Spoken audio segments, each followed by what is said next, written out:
Good morning friend. Good morning friend.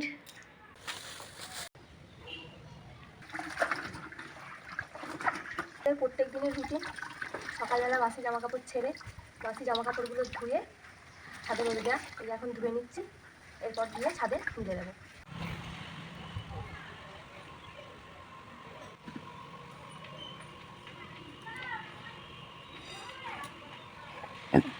জামা কাপড় মেলা হয়ে গেছে। এ দেখো, এইদিকে তার দেওয়া আছে, এদিকে বাঁশ দেওয়া আছে, এখানে সব জামা কাপড় শুকনো করতে দেওয়া হয়। আর এদিকে এসো,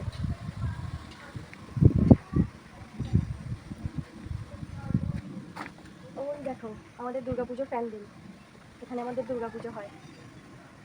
চলো এবার নিচে যেয়ে চা করি। চায়ে চিনি দিয়ে দিচ্ছি।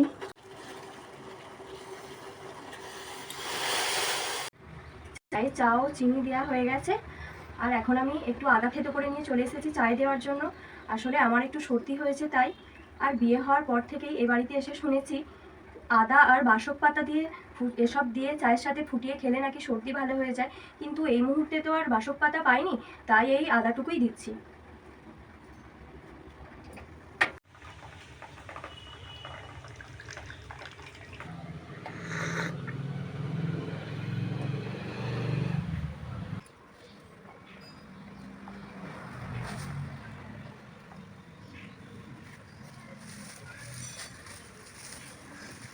চা খাওয়া হয়ে গেছে, চলে এসেছি তিলখাড়িগুলো রোদে দিতে, কারণ বৃষ্টির জন্য দেখো ভিজে গেছে এই ডগগুলো। ওই চলে যাচ্ছে। দেখো আমি রান্নার জন্য আনাজ কাটতে চলে এসেছি। আর এই যে মোচা, আজকে আমাদের হবে মোচার ঘন্ট। তার জন্য মোচাটা আমি কালকে কেটে রেখেছিলাম আমি আর মা। আর কালকে রাত্রিরে এই যে ছোলা ভিজিয়ে রেখেছিলাম, ছোলাটা দেবো বলে তরকারিতে, মোচার তরকারিতে। তো কেটে নিই, কেটে নিয়ে রান্না বসাবো।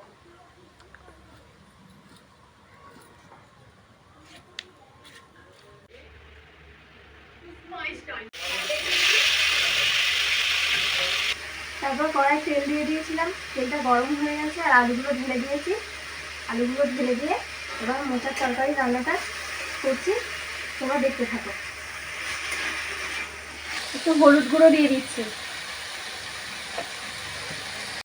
অল্প পরিমাণ একটু নুন দিয়ে দিচ্ছি।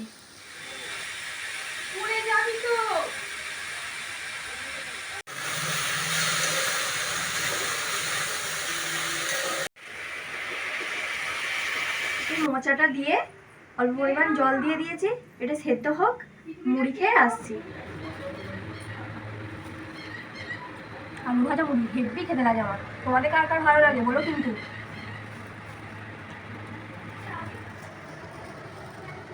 মুড়ি খাওয়া আমার কমপ্লিট। রান্নাঘরে এতক্ষণে মনে হয় মোচাটা সেদ্ধ হয়ে গেছে, এবার চলে যাবো।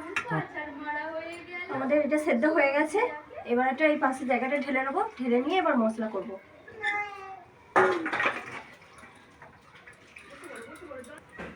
পরিমাণ মতো তেল দিয়ে দিলাম, জিরে আর শুকনো লঙ্কা ফোড়ন দিয়ে দিচ্ছি।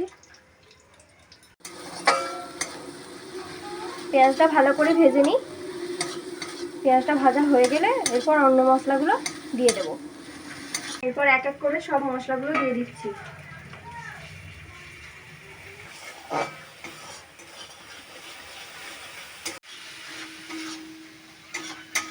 মশলা দিয়ে তেল ছেড়ে গেছে, এবার আমি সেদ্ধ করে রাখা আলু মোচা এতে দিয়ে দেব, দিয়ে বেশ ভালো করে নাড়াবো। এটা ভালো করে ফুটে গেছে, এবার এতে সামান্য পরিমাণ চিনি দিয়ে আর অল্প একটু ফুটিয়ে ডাল কাটা দিয়ে আলুগুলো একটু গেলে দেবো, তারপর নামিয়ে নেব।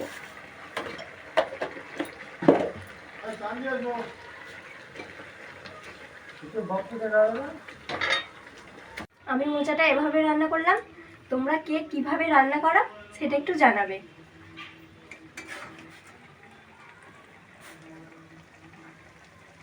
মোচার ঘন্ট আমাদের হয়ে গেছে, আমি একটু বাটি করে তুলে নিয়ে চলে এসেছি টেস্ট করতে কেমন হয়েছে।